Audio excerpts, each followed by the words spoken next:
Hi welcome back. Magnetic ஸ்டோன்ஸை ancient கிரீக்கில் discover பண்ணதா ஒரு லெஜண்ட் இருக்கு. இந்த ஸ்டோன்ஸை பற்றி 6th century BCயில் கிரீக் ஃபிலாசபர் தேல்ஸ் அரிஸ்டாட்டிலுக்கு ஒரு லெட்டரில் எழுதுறாரு. அங்கே என்ன சொல்கிறாருன்னா, தீஸ் ஸ்டோன்ஸ் ஹேவ் சோல் அப்படின்னு சொல்கிறாரு. பிகாஸ் இந்த ஸ்டோன்ஸ் அயன் பார்ட்டிகல்ஸை மூவ் பண்ணவும் முடியுது, அயன் பார்ட்டிகல்ஸை கேதர் பண்ணவும் முடியுது அப்படின்னு அவர் சொல்றாரு. அவர் என்ன மீன் பண்றாருன்னா, சோல் அப்படின்னு சொல்லும் போது ஒரு இன்விசிபிள் ஃபோர்ஸ். ஓகே, ஸோ இந்த ஸ்டோன்ஸ்க்கு ஒரு இன்விசிபிள் ஃபோர்ஸ் இருக்கிறதா அவர் சொல்றாரு. இந்த மேக்னெட்டிக் ஸ்டோன்ஸ் இருக்கு இல்லையா, இந்த ஸ்டோன்ஸ் வல்கனிக் ஆக்டிவிட்டியால நேச்சர்ல ப்ரொடியூஸ் ஆகிற மெட்டீரியல்ஸ்.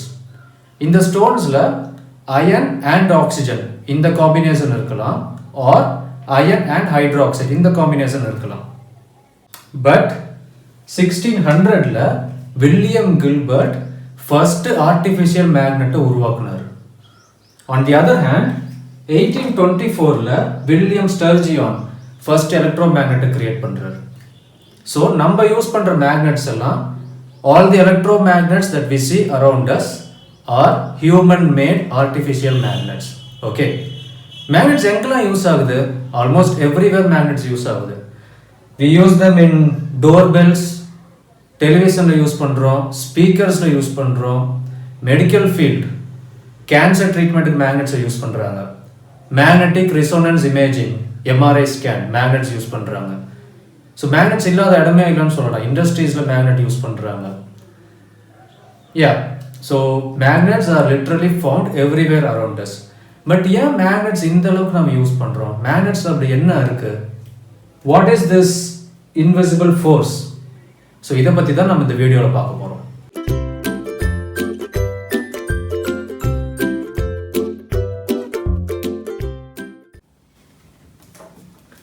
நைன்டிஸ் கிட்ஸோட ஃபேவரட் டாய்ங்க இந்த மேக்னெட்ஸ்.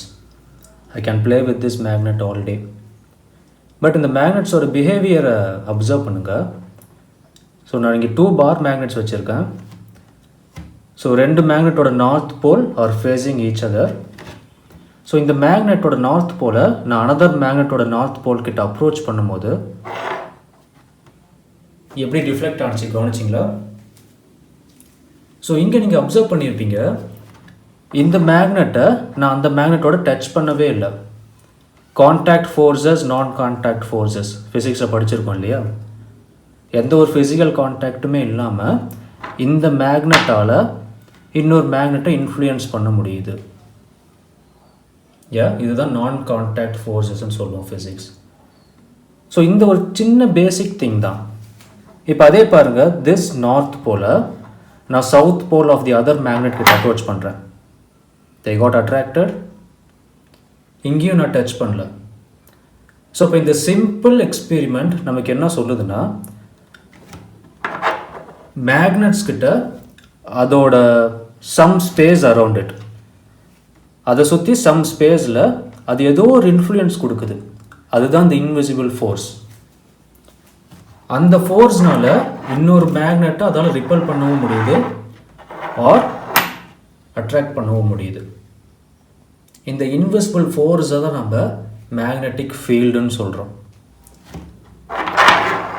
ஒரு இண்டிவிஜுவல் மேக்னெட் எடுத்திங்கன்னா இந்த மேக்னெட்டால் அது சுற்றி இருக்கிற சம் ஸ்பேஸை அதால் இன்ஃப்ளூயன்ஸ் பண்ண முடியும்.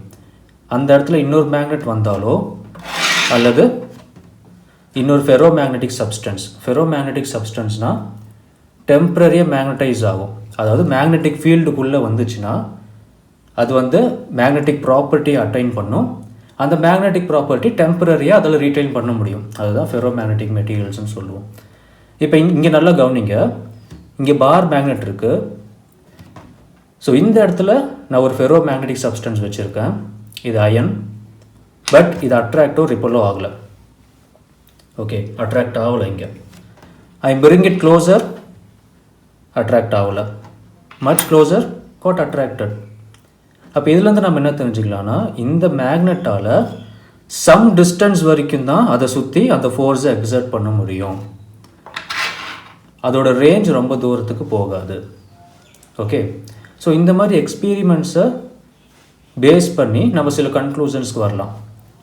மேக்னெட்டை சுற்றி ஒரு இன்விசிபிள் ஃபோர்ஸ் இருக்குது, இந்த ஃபோர்ஸை தான் நம்ம மேக்னெட்டிக் ஃபீல்டுன்னு சொல்லுவோம். ஸோ இந்த ஃபோர்ஸை நம்மளால் பார்க்க முடியாது, பட் இந்த ஃபோர்ஸை நம்ம இமேஜினரி லைன்ஸை வச்சு ரெப்ரசன்ட் பண்ணலாம். அதுதான் மேக்னெட்டிக் ஃபீல்டு லைன்ஸ்னு சொல்லுவோம். இந்த மேக்னெட்டிக் ஃபீல்டு லைன்ஸை நம்ம இப்படி தான் ரெப்ரசன்ட் பண்ணுவோம். North end of the magnetic போல்லேருந்து south end of the magnet அந்த ஃபீல்டு லைன்ஸ் போகிற மாதிரி நம்ம ட்ரா பண்ணியிருப்போம். இந்த லைன்ஸ் தான் ஃபீல்டு லைன்ஸ்னு சொல்கிறோம். பட் இந்த மேக்னெட்டிக் ஃபீல்டை தான் பார்க்க முடியாது, அப்புறம் லைன்ஸ் இப்படி தான் இருக்குன்னு எப்படி சொல்லலாம் அப்படின்னு நீங்கள் கேட்கலாம். கரெக்டாக? இந்த எக்ஸ்பெரிமெண்ட்டை பாருங்கள். இங்கே ஒரு கிளாஸ் டிஷ் இருக்குது. இந்த டிஷ்ஷில் நான் அயன் ஃபில்லிங்ஸை போட்டிருக்கேன். என்கிட்ட ஒரு பார் மேக்னெட் இருக்குது. இப்போ இந்த கிளாஸ் டிஷ்ஷுக்கு கீழே நான் இந்த பார் மேக்னெட்டை வைக்க போகிறேன். ஸோ இந்த பார் மேக்னெட்டை வச்ச உடனே இந்த அயன் ஃபில்லிங்ஸ் எல்லாம் எப்படி அரேஞ்ச் ஆகுதுன்னு அப்சர்வ் பண்ணுங்க. நல்லா க்ளோஸாக வாட்ச் பண்ணிங்கன்னா இந்த அயன் ஃபில்லிங்ஸ் எல்லாம் ஒரு மாதிரி கான்சென்ட்ரிக் சர்க்கிள்ஸாக அரேஞ்ச் ஆகுதா? ரைட்? மேக்னெட்டோட எண்ட்ஸை பாருங்க, மேக்னெட்டோட போல்ஸை பாருங்க, நிறைய அயன் ஃபில்லிங்ஸ் இங்கே அட்ராக்ட் ஆகிருக்கு. அதே மாதிரி மேக்னெட் இந்த கிளாஸ் டிஷ்ஷோட அவுட்டர் எட்ஜஸ் பாருங்க, அங்கே வந்து அட்ராக்ஷன் கம்மியாக இருக்கிற மாதிரி தெரியுது. சில பார்ட்டிகல்ஸ்லாம் டிஸ்டர்பே ஆகலை. அப்போ இந்த ஒரு எக்ஸ்பெரிமெண்ட் மூலமாக நம்மளால மேக்னெட்டிக் ஃபீல்ட் லைன்ஸை விசுவலைஸ் பண்ண முடியுதா? யா. ஸோ நம்ம இந்த எக்ஸ்பெரிமெண்ட்டில் ஹரிசாண்டலாக தான் பார்த்தோம். இந்த மேக்னெட்டிக் ஃபீல்ட் லைன்ஸை நம்ம ஹரிசாண்டலாக பார்த்தோம். ஒரு மேக்னெட் ஹரிசாண்டல் டைரக்ஷனில் மட்டும் அதோட இன்ஃப்ளூயன்ஸை கொடுக்காது, ஆல் அரவுண்ட் த மேக்னெட் தான் அதோட இன்ஃப்ளூயன்ஸ் இருக்கும். இந்த அனிமேஷனை பாருங்க. ஒரு மேக்னெட் எடுத்தீங்கன்னா அந்த மேக்னெட்டை சுற்றி இருக்கிற ஸ்பேஸில் மேக்னெட்டிக் ஃபீல்டு லைன்ஸ் இருக்கும். அதுதான் இந்த க்ரீன் கலரில் நீங்கள் பார்க்கலாம். ஸோ ஒரு மேக்னெட் ஹரிசாண்டலாக மட்டும் அதோட ஃபோர்ஸை எக்ஸர்ட் பண்ணாது, அதோட ஃபோர்ஸ் அந்த மேக்னெட்டை சுற்றி ஒரு ஸ்பியர் ஷேப்பில் ஃபார்ம் ஆகிருக்கும். அதை ரெப்ரசன்ட் பண்ணுறது தான் இந்த மேக்னெட்டிக் ஃபீல்டு லைன்ஸ். ஸோ இந்த ரீஜன் இருக்கு இல்லையா, இந்த ரீஜனை தான் நம்ம மேக்னெட்டிக் ஃபீல்டுன்னு சொல்லுவோம். இந்த ஃபீல்டுக்குள்ளே இந்த க்ரீன் கலர் லைன்ஸ் இருக்கு இல்லையா, கான்சென்ட்ரிக் சர்க்கிள்ஸ். ஸோ இந்த ரீஜனுக்குள்ளே இன்னொரு மேக்னெட் வந்தாலோ அல்லது இன்னொரு ஃபெரோ மேக்னெட்டிக் சப்ஸ்டன்ஸ் வந்தாலோ, ஃபார் எக்ஸாம்பிள் மேக்னெட் உள்ளே வந்துச்சுன்னா அதோட போல்ஸ் பொறுத்து we know that north pole and north pole like poles, they repel each other, repel ஆகும். On the other hand, north pole and south pole, which are called unlike poles, they attract each other. On the other hand, ஒரு ferromagnetic material உள்ள வரும்போது அது attract ஆகும். So இந்த ரீஜனை denote பண்ணுற இந்த lines தான் magnetic field lines. Magnetic field lines இப்படி தான் இருக்கும். மேக்னெட்டிக் ஃபோர்ஸ் இப்படி தான் அதோட சரௌண்டிங்கில் எக்ஸர்ட் ஆகும். ஓகே, இந்த மேக்னெட்டிக் ஃபோர்ஸ் இன்னொரு சப்ஸ்டன்ஸை, இன்னொரு மேக்னெட்டையோ இன்னொரு ஃபெரோ மேக்னெட்டிக் மெட்டீரியலையோ இன்ஃப்ளூயன்ஸ் பண்ணும். இதில் ரொம்ப இன்ட்ரெஸ்டிங்கான ஃபேக்ட் என்னன்னா, இந்த மேக்னெட்டிக் ஃபோர்ஸ் வாட்டர்லேயும் நடக்கும். இந்த மேக்னெட்டிக் ஃபோர்ஸ் வுட் பார்ட்டிகல்ஸ் மூலமாக கூட ட்ராவல் ஆகும். சாலிட் சப்ஸ்டன்ஸ் வழியாக கூட இந்த ஃபோர்ஸால் ட்ராவல் பண்ண முடியும். ஏர் மீடியமில் ட்ராவல் ஆகும். ஸோ அது ஒரு குட் திங். அதனால் மேக்னெட்ஸை எங்கே வேணால் யூஸ் பண்ணலாம். ஸோ நம்ம திங் இஸ், இந்த மேக்னெட்டிக் லைன்ஸ் வந்து நார்த் டு சவுத் போகிற மாதிரி தான் வரைஞ்சிருக்கோம் இல்லையா. டைரக்ஷன் நம்ம இப்படி கொடுத்துருக்கோம். ஏன் டைரக்ஷன் நம்ம இப்படி கொடுத்தோம்னா, எலக்ட்ரிக்கல் ஃபீல்டு லைன்ஸ் பார்த்தோம், ஞாபகம் இருக்கா? எலக்ட்ரிக்கல் ஃபீல்டு லைனில் ஒரு டெஸ்ட் சார்ஜ் எடுப்போம், பாசிட்டிவ் சார்ஜ். அந்த வீடியோ பாருங்க. ஓகே, இங்கே கூட அதே மாதிரி ஒரு டெஸ்ட் நார்த் போல் எடுப்போம். இந்த டெஸ்ட் நார்த் போலை நம்ம இந்த நார்த் போல் கிட்ட கொண்டு வந்தோம்னா இது வெளியே தள்ளுமா? அதை இண்டிகேட் பண்ணுறது இந்த outward direction. On the other hand, இதே டெஸ்ட் நார்த் போலை நம்ம இந்த பக்கம் கொண்டு வந்தால் இந்த நார்த் போல் சவுத் போலோட அட்ராக்ட் ஆகுமா? அதை இண்டிகேட் பண்ணுறது தான் இந்த இன்வர்ட் டைரக்ஷன். நார்த் போல்லேருந்து அவுட்வர்ட், சவுத் போல்லேருந்து இன்வர்ட். ஓகே, ஸோ அப்படி தான் இந்த ஃபீல்ட் லைன்ஸ்க்கு நம்ம டைரக்ஷன் கொடுத்துருப்போம். நம்ம அடுத்த வீடியோவில் ஒரு பாயிண்ட் இருக்கும், ஃபார் எக்ஸாம்பிள் இந்த பாயிண்ட் ஆர் இந்த பாயிண்ட்.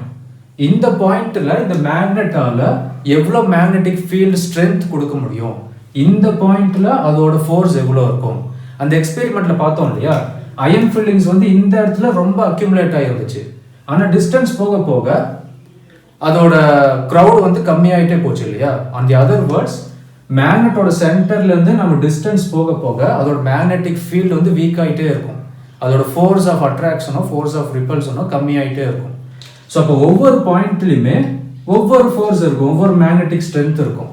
அந்த மேக்னெட்டிக் ஃபீல்டு ஸ்ட்ரென்த்தை எப்படி கால்குலேட் பண்ணலாம், அதோட டெரிவேஷன் என்ன நம்ம அடுத்த வீடியோவில் பார்க்கலாம். ஓகே, ஸோ இந்த வீடியோ உங்களுக்கு பிடிச்சிருக்குன்னு நினைக்கிறேன். Thanks for listening. Any doubts இருந்தால் கமெண்ட் பண்ணுங்கள். நெக்ஸ்ட் வீடியோவில் பார்க்கலாம். See you.